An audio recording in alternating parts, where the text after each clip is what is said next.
Bismillahirrahmanirrahim. Assalamualaikum warahmatullahi wabarakatuh.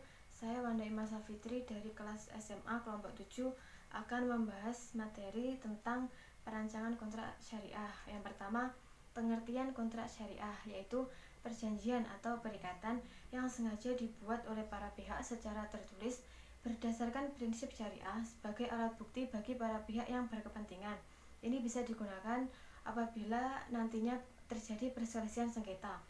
Kontrak syariah itu biasanya memuat masalah ekonomi seperti jual beli, kerjasama, atau sewa menyewa. Selanjutnya yang kedua tentang anatomi kontrak syariah.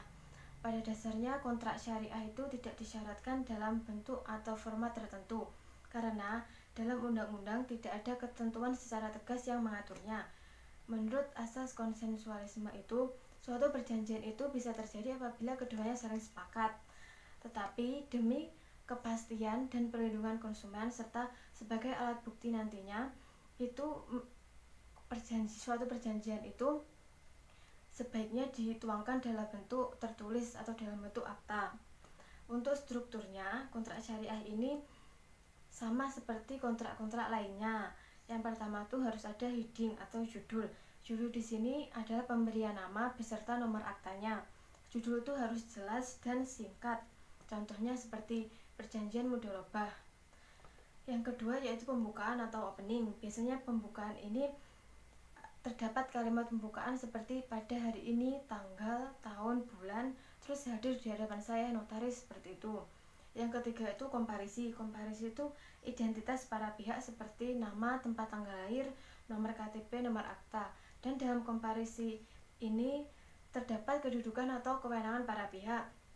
Yang keempat yaitu resital atau latar belakang. Latar belakang kenapa suatu perjanjian itu dapat terjadi dituangkan dalam resital ini. Terus yang kelima yaitu isi.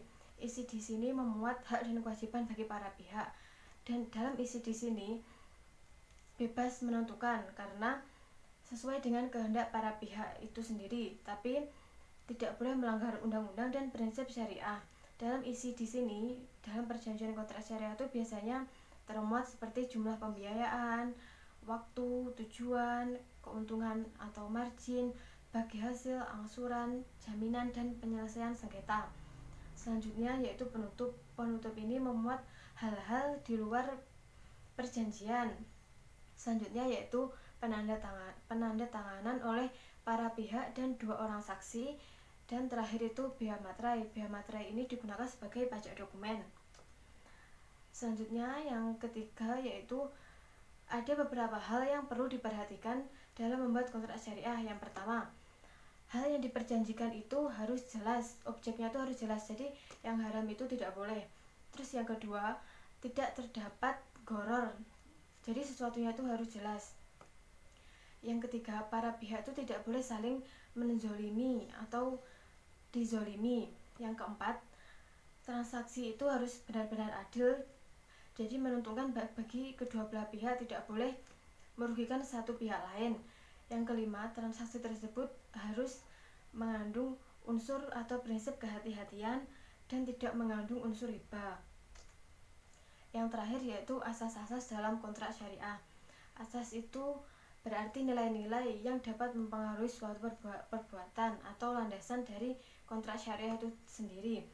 Asas di sini terdapat 8. Yang pertama yaitu asas ibadah. Asas ini dirumuskan dalam pada asasnya segala sesuatu itu dibolehkan dilakukan sampai ada dalil yang melarangnya. Jadi suatu kontrak itu dibolehkan apabila ada dalil tidak ada dalil yang melarangnya. Yang kedua itu asas konsensualisme. Asas ini menyatakan untuk terciptanya perjanjian cukup dengan tercapainya kata sepakat antara para pihak, jadi tidak memerlukan format tertentu. Menurut asas ini hanya cukup kata sepakat saja. Terus yang ketiga yaitu asas kebebasan berkontrak. Maksudnya yaitu setiap orang itu bebas melakukan kontrak apa saja dan memilih kontrak apa saja. Yang keempat yaitu asas janji itu mengikat. Dalam kaidah usul fikih, perintah itu pada asasnya menunjukkan wajib, itu berarti bahwa janji itu mengikat dan wajib dipenuhi. Ini kaitannya dengan hak dan kewajiban para pihak yang harus saling dipenuhi oleh para pihak. Yang kelima yaitu asas keadilan. Asas keadilan ini maksudnya dalam melakukan kontrak itu dituntut untuk berlaku benar dan mengungkapkan kehendak dan keadaan, memenuhi perjanjian yang telah mereka buat dan memenuhi segala kewajibannya. Yang keenam yaitu asas kebenaran dan kejujuran. Jika kejujuran ini tidak diterapkan dalam kontrak, maka akan merusak legalitas kontrak dan menimbulkan perselisihan bagi para pihak. Yang selanjutnya yaitu asas tertulis. Pada dasarnya suatu perjanjian itu dilakukan secara tertulis agar bisa menjadi bukti.